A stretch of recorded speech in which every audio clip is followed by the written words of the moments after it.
Well, it looks like American B-2 bombers are heading back to the Middle East in what very well may be preparations to strike Iran's nuclear facilities.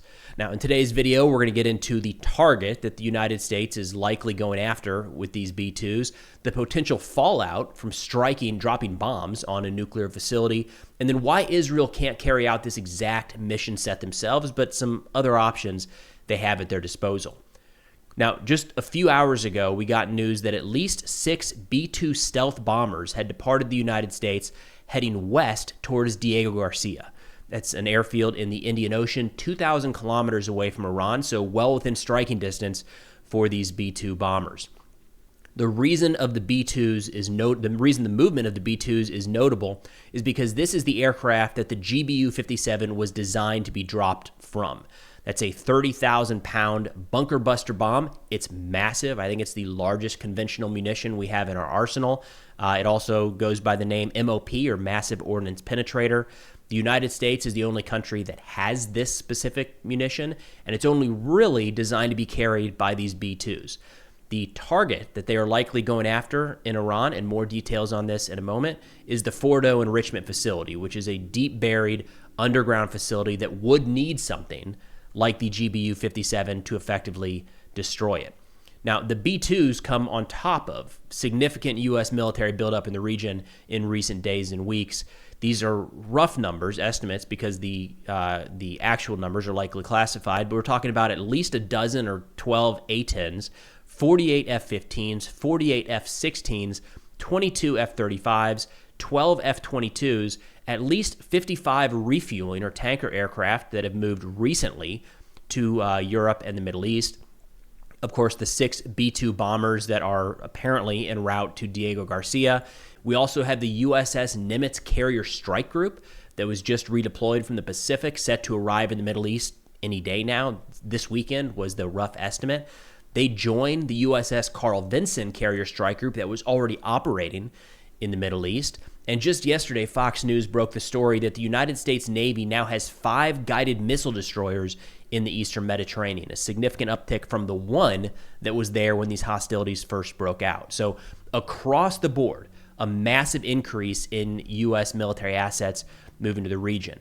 Additionally, we are seeing indications that the United States has begun moving some of their naval assets out of port in the region, kind of dispersing them in the event that Iran were to carry out some sort of retaliatory attack. And military aircraft at various airfields, we've seen an uptick in their arrivals, but also those in the region that are without overhead cover have been relocated to areas further away from Iran where they would be protected in the event of an Iranian counterattack. All of that kind of leans towards the possibility that the United States may very well carry out an attack here in the coming days.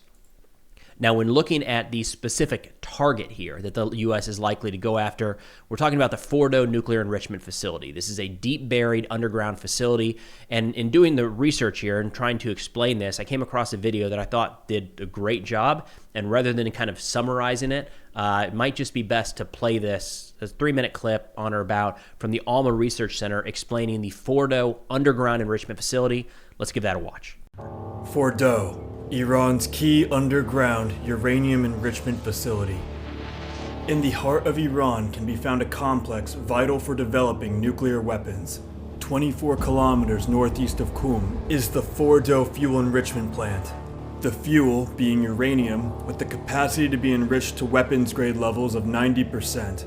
This is how Fordo is designed based on the captured nuclear archive documents. With uranium stored in 48Y containers before enrichment, 10 new IR-6 centrifuges according to an IAEA report, and the storage for UF6, weaponized uranium hexafluoride. There's a 4th gated structure at the rear of the mountain, possibly another access tunnel. Systems such as the Kavosh radar and MIM-23 Hawks were displayed up close. 3 batteries of MIM-23 Hawk surface-to-air missiles are outside the main gate. At least 6 anti-aircraft guns are spread out across 3 separate fighting positions, and a second strategic air defense site is located 10 kilometers east. Shown to have a Hadi engagement radar and a Kamin-2 battery. Footage from the drills also shows a Khordad 15 launcher, connected to a Najm 804 acquisition radar, which can detect targets out to 150 kilometers. We can view this missile defense site from the top of an ancient caravanserai. The platforms for missiles and radars on flat open terrain can be seen in relation to the southeast section of the Fordo nuclear complex. All right, so pretty ominous music, I think, at baseline there, but I think the Almost Center did a pretty good job of giving the overview of the Fordo facility. I'll link the video in the description below if you want to watch it in its entirety. But that brings us to the GBU-57, because the issue with Fordo is that depending on the location, it's estimated to be between 250 and 350 feet below ground. I say estimated because we don't actually know. Israel says at times they've had some plans, they've been able to get their hands on some plans of this facility, but there's a lot of unknown about what is actually happening underground there. So the GBU-57 is, GBU stands for Guided Bomb Unit. It means that there is a guidance kit. It's not just a dumb bomb. There's a guidance kit, laser or GPS guided on the nose of on the munition. MOP, Massive Ordnance Penetrator. It's a 30,000-pound bunker buster. It's huge. That's huge. That's, again, I think the largest conventional munition in the U.S. arsenal. Publicly available information says that it can penetrate around 200 feet underground, depending on the nature of the material that it's going through. And that is so important here because we're seeing so many estimates of, well, if it's 250 feet and the MOP can only go 200 feet, there's your answer. Or if it's 350 feet and the actual distance, penetration distance is 400, then we're good to go. But there's so much nuance to this because you're talking about what type of material is it actually going through, right? Going through soft earth is very different than going through rock, which is very different than going through reinforced concrete, which is different than going through steel. And it also depends what area of the facility you're actually going after. So all of that to say, I would not expect, and this is not Hollywood, you're not going to see one bomb dropped and we call it a day and we pop the cork and celebrate. The Iranian nuclear program has been destroyed. In all likelihood, if the United States were to go forward with this operation, you would see multiple, maybe all 6 of these B-2s overhead dropping their MOPs on this facility, maybe on 2 or 3 different locations. They would likely drop one munition on top of another, as in they try to use that penetrating warhead on a certain portion. It's not as though one bomb is going to go right on top of the other bomb, but you can dig a little bit out and then drop another munition there and have a little greater effects. Now, a couple other aspects worth getting into here. We do know at this point that Iranian air defense has been pretty significantly degraded. We can't write it off entirely and say that it doesn't exist, but when you're talking about the U.S. strike here, especially using this specific type of munition, you're talking about stealth aircraft. We haven't seen, other than the AI-generated pictures, that Iran has had any success against Israeli stealth aircraft. Now, that's nothing new. Going back to previous strikes as well, that does seem like a major gap in their air defense network.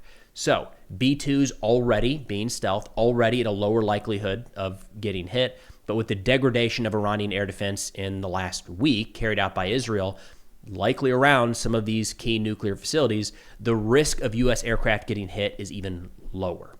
Now, one argument here is that we only have 20 to 50 on or about GBU-57s, and people are making the argument of, wait a minute, if we only have a couple of those, should we really be using those here? Yes, if the decision is made, this is the place to use them. This is what they were made for, okay? So, again, I would not expect the United States to use 1, 2, or 3 GBU-57s. We might end up using 12, 18, 24 even, if we have 50 total. But this is what they were made to do. Like, this is the mission. This is the mission set. So don't save them up for something else. We'll build more down the road. This is what those bombs are meant to be used for. Now, another key note here is even if the facility is completely destroyed, this is not the end of the game. This is not like the one thing has to be hit and then voila, the Iranian nuclear program is over. I mean, according to the IAEA, the International Atomic Energy Agency, just a few weeks ago, they said Iran has stockpiled over 400 kilograms of uranium enriched to 60%. And according to General Kurilla, the head of U.S. Central Command, again, like a week and a half ago, he said, quote, "It's estimated that current stockpiles and the available centrifuges across several enrichment plants are sufficient to produce its first 25 kilograms of weapons-grade material in roughly 1 week and enough for up to 10 nuclear weapons in 3 weeks." So again, Fordo is one part of the equation. It's a difficult one to get to. It's no doubt their most recent and most advanced enrichment facility. And if we're trying to eliminate the threat of the Iranian nuclear program, Fordo has to go. It's a key component, but it is not the end-all be-all. We also have indications in recent days from Iranian officials, whether they're being honest or not, is that they are moving a lot of that enriched uranium to new facilities to protect it from the event of strikes just like this. So there's a lot more still to be done to ensure that this risk is fully eliminated beyond just striking Fordo, although that is a big component. Another question here that I've not seen a lot of not seen a lot of push here, but I feel like we're going to hear more and more, especially if the bombs actually start falling on a nuclear facility, is, wait, isn't that bad? Aren't we going to just release radioactive material all around? And Edwin Lyman, the director of nuclear power safety at the Union of Concerned Scientists, added to this just yesterday, where he said there are two major kinds of uranium isotopes found at this type of facility. They're at the low end of hazard with regard to radioactive materials. He says, quote, so there's not a significant dire threat if those materials got released to the environment. It would probably lead, at most, to a relative low level of contamination, not zero, but fairly close to the site. He said, in this case, given that the site is in underground caverns and the bunker busters are designed to collapse the mountain above it, any kind of environmental release would be relatively low since it would be essentially inhibited by this massive rock that's rained down on it. So leakage or spillage of radioactive material, not zero, but again, according to nuclear scientists, it's expected to be low. Now, this also brings up the question of why doesn't Israel just do this themselves? This is their operation. They're the ones carrying it out. They're the ones at their superiority. Why can't they just eliminate this facility?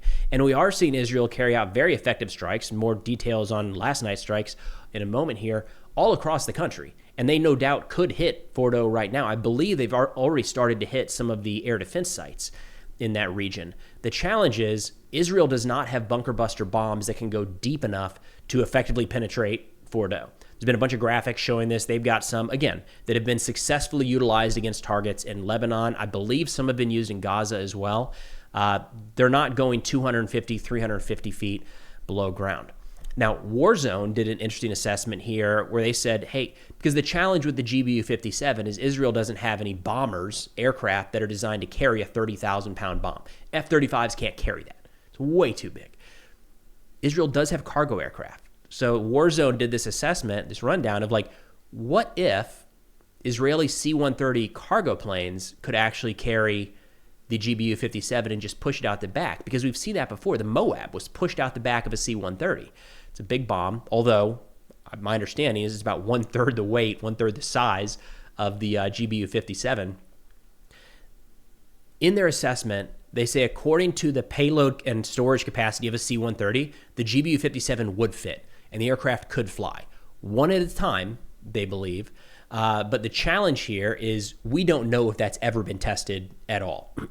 So just because an aircraft might physically be able to hold a bomb does not mean that it would actually be effective in employing that munition against a very sensitive target such as the Fordo nuclear facility.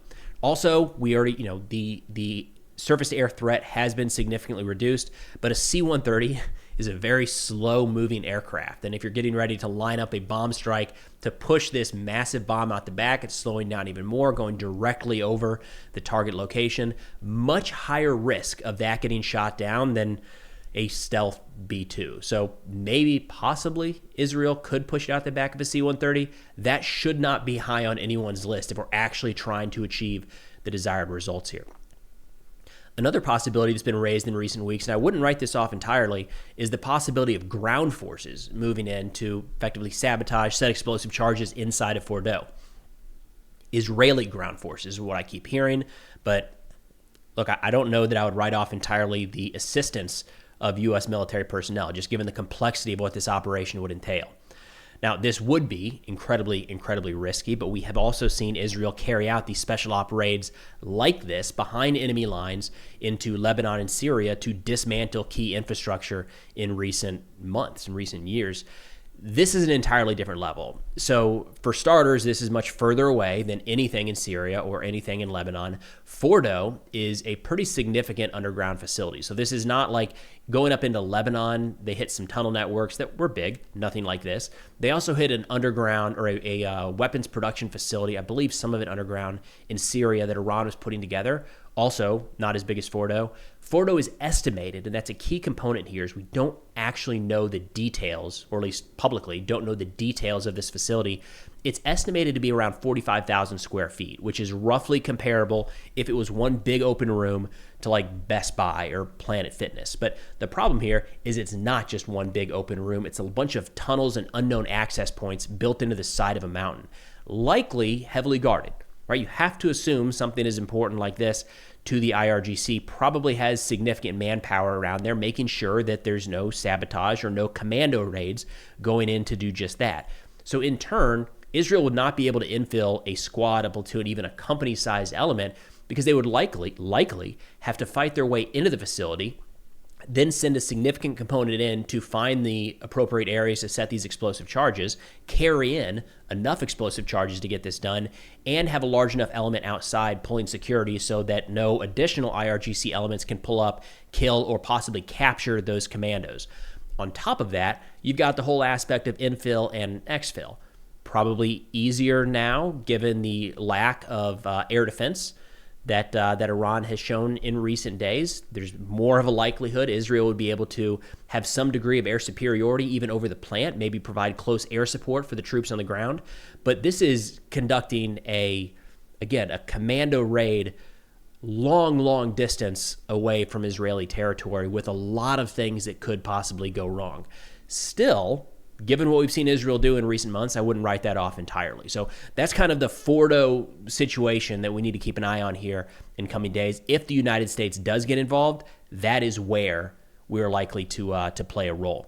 Now, turning to ongoing operations in the conflict, Israel put out some updates overnight saying that they struck Israeli fighter jets, struck and eliminated two key commanders, Benem Shariari, the commander of the Quds Force Weapons Transfer Unit, and Saeed Azadi, the commander of the Palestine Corps of the Quds Force. Quds Force, again, within the IRGC, is like their special forces in the sense that they are training other units.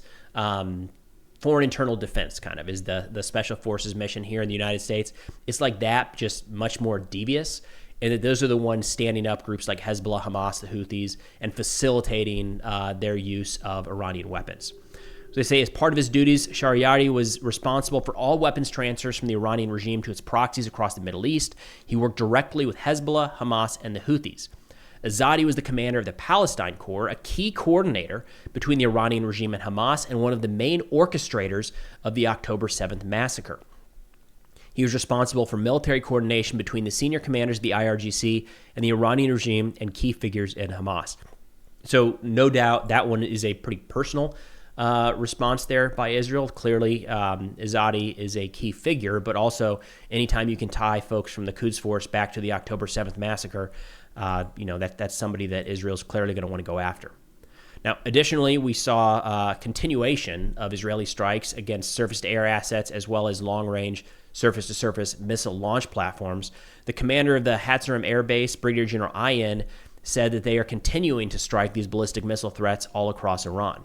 He says Israel has conducted over 1,000 sorties, missions, over Iran in the past 8 days, with fighter jets dropping hundreds of munitions on Iranian ballistic missile launch and storage sites, disrupting its attacks on Israel from western Iran. Israeli Air Force drones have also struck numerous ballistic missile launchers and eliminated dozens of Iranian soldiers at the launch sites.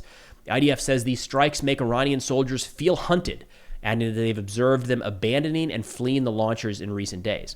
No doubt. I mean, we are seeing, I think this is easy to look past, but this airspace was off limits like 8 days ago. Now Israel has assets overhead tracking in real time senior Iranian leadership and mobile missile launchers and killing them one after the other, day after day. If you're an Iranian in the IRGC, especially in the western portion of the country, you cannot feel safe moving around in any sort of military equipment right now. That is a staggering change in the span of 1 week. They say Iran's forces have been pushed eastward and southward due to the strikes. Each day, new strikes are carried out against launch sites in western Iran to prevent Iranian forces from returning to them. The Israeli Air Force estimates that it has so far taken out over 200 ballistic missile launchers, or about half of what Iran had before the conflict. And this, no doubt, is reducing, just numbers-wise, right? Logic. They have fewer launch platforms, makes it harder for them to put together larger barrages to fire at Israel at any given point. We've generally seen that in recent strikes, although Iran just announced their 18th wave of strikes. So again, 8 days, 18 waves, on or about 2 per day for the last week. The IRGC put out a statement saying the 18th wave of Operation True Promise 3 was carried out in central occupied Palestine and Ben Gurion Airport against military targets and operational support centers of the Israeli army, using a large number of Shahed 136 suicide and combat drones and precision missiles powered by solid and liquid fuel. The predetermined targets were successfully destroyed. They added that it's worth noting that several squadrons of Shahed 136 drones carried out continuous missions in the skies over the occupied territories last night. Even the most advanced air defense systems were unable to intercept them, forcing the Zionists to flee to shelters, as is their customs. Joint missile operations will continue on a continuous and purposeful basis. Now, we definitely have seen some impacts inside of Israel yesterday. I've not seen a casualty update overnight, but certainly some of these munitions, likely the missiles, did make it through Israeli air defense. And to that end, I think it is, again, worth stressing that we have not seen Iran use the full capacity of their arsenal quite yet. There's some of their newer missiles that we don't believe have been utilized. We've not seen any cruise missiles utilized. So, are they intentionally holding on to those for something down the road, or are they unable to get to those or unable to fire those for any number of reasons? We don't know, but just something to keep back in mind is, and the IDF, the official Israeli sources, are really doing a good job, in my opinion, of hammering this day in and day out, saying Iran still poses a very, very significant threat. We can't write this off at all. Israeli air defense is doing a pretty good job, all things considered, of intercepting the majority of these munitions coming into Israeli territory, but there's still a lot of damage that Iran could do. But that's all we got for now. Thanks for watching, and I'll see y'all next time.